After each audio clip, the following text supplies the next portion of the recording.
దేవునికి మహిమ కలుగును గాక. మన ప్రభువును రక్షకుడును యేసుక్రీస్తు ప్రభుల వారి శ్రేష్టమైన నామంలో మరొకసారి మీ అందరికీ కూడా ప్రభువు పేరట ప్రత్యేకమైనటువంటి వందనాలు తెలియజేస్తా ఉన్నాను.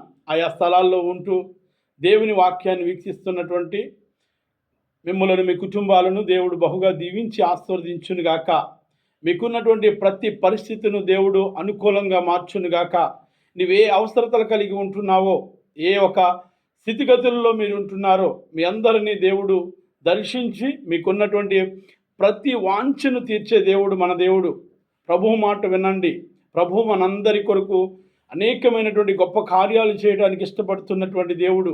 దేవుడు మనందరికీ కూడా సమాధానం ఇవ్వాలని, మనందరికీ కూడా నెమ్మదినివ్వాలని, మనందరికీ కూడా ఆనందాన్ని ఇవ్వాలని, మన జీవితాలు బాగుండాలి అని ప్రభువారు మనందరి కొరకు ఎదురు చూస్తూ ఉంటున్నారు. మనమైతే మన జీవితాలు ఎలా ఉంటే బాగుంటాయి, ఎలాంటి జీవితాలు జీవిస్తే బాగుంటాయని దేవుని లేఖన భాగంలో నుండి చూస్తే కనుక అనేకమైనటువంటి శ్రేష్టమైనటువంటి మాటలు వినొచ్చు. అయితే ప్రియులారా, మీరు ఏ స్థితిలో, ఏ పరిస్థితిలో, ఎక్కడ ఉండి వింటున్నారో దేవుని వాక్యాన్ని ఒక్కసారి మన జీవితాలను మనం సరిచేసుకుని దేవుని యొద్దకు వచ్చి దేవుని మాట విని, దేవుని మాట ప్రకారంగా కనుక మనం జీవిస్తే మన జీవితాలు ఎలా ఉంటాయో మీకు ఒక్క మాట మీకు జ్ఞాపకం చేస్తాను. దేవుని పరిశుద్ధ గ్రంథము నుండి మనం చూస్తే యెహెజ్కేలు గ్రంథము 37వ అధ్యాయం 26వ వచనంలో ఒక శ్రేష్టమైనటువంటి మాట మనకు కనిపిస్తున్నది. భక్తుడు రాస్తూ, నేను వారితో సమాధానార్థమైనటువంటి నిబంధన చేస్తా ఉన్నాను, అది నాకును వారికి నిత్య నిబంధనగా ఉండును. నేను వారిని స్థిరపరచుదును, వారిని విస్తరింపజేసి వారి మధ్య నా పరిశుద్ధ స్థలమును నిత్యముంచుదును. దేవుని వాక్యాన్ని చెప్పాలంటే కనుక చాలా విషయాలు చెప్పవచ్చు. ఇందులో ఒక్క మాట మీకు జ్ఞాపకం చేసి సమయానికి చాలా క్లుప్తంగా ముగించడానికి ఇష్టపడుతూ ఉన్నాను. ఆయన ప్రభువారు మాట్లాడుతూ, నేను వారితో సమాధానార్థమైనటువంటి నిబంధన చేస్తూ ఉన్నాను. దేవుడు సమాధానం ఇచ్చే దేవుడు. దేవునికి స్తోత్రం, హల్లెలూయా.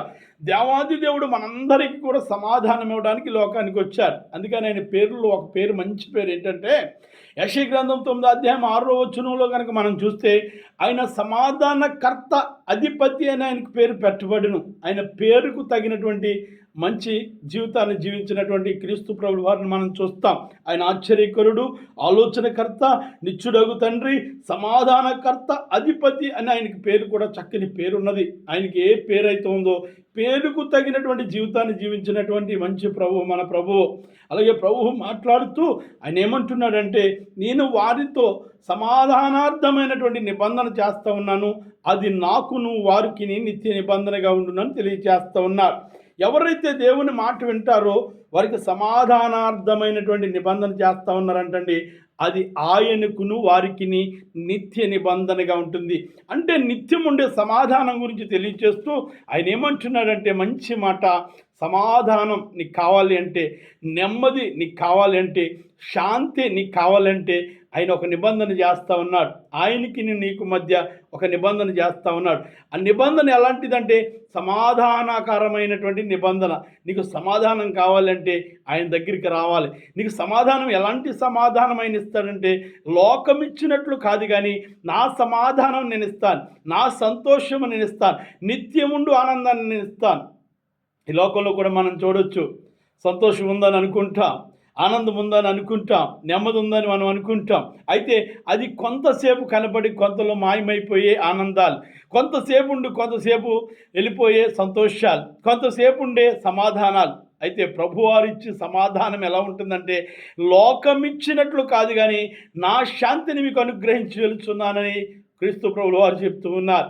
అలాంటి సమాధానం కావాలంటే మనము ఆయన యందు ఉంటే, మనము ఆయనలో ఉంటే, మనము ఆయన కొరకు మనం జీవిస్తే కనుక ఆయన నిజమైనటువంటి సమాధానం, నిజమైనటువంటి నెమ్మది, నిజమైనటువంటి గొప్ప కృపను దేవుడు మనకు అనుగ్రహిస్తాడు.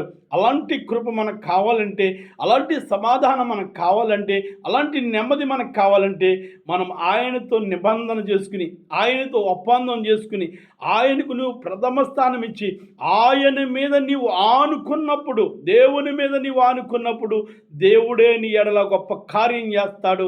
అలాంటి కార్యం దేవుడు మన ఎడల చేయాలి అంటే కనుక మనం ఆయనతో ఒక నిబంధన చేసుకుని, అయ్యా నీ సమాధానం నాకు కావాలి ప్రభా, నీవిచ్చు నెమ్మది నాకు కావాలి ప్రభా, ఈ లోకం ఇచ్చు నెమ్మది కాదు కానీ ప్రభా, మీ నెమ్మది మాకు దయచేయండి ప్రభా, మీ యొక్క సమాధానం మాకు దయచేయండి అన్నప్పుడు ఆయనిచ్చు సమాధానంలో అనేక గొప్ప కార్యాలు జరుగుతాయి. అలాంటి కార్యాలు మనందరి కుటుంబాల్లో జరగాలి అంటే కనుక దేవుని కొరకు ఎదురు చూడు, దేవుని అడుగు, అడిగితే ఆయన ఇచ్చే దేవుడు. అలాంటి కృప దేవుడు మనందరి కుటుంబాల్లో దయచేసి మనందరి కుటుంబాలను దేవుడు నూతన ఆశీర్వాదములతో దీవించి ఆస్వాదించి శాంతిని, సమాధానము, నెమ్మదిని ప్రతి కుటుంబానికి దేవుడు దయచేయునుగాక.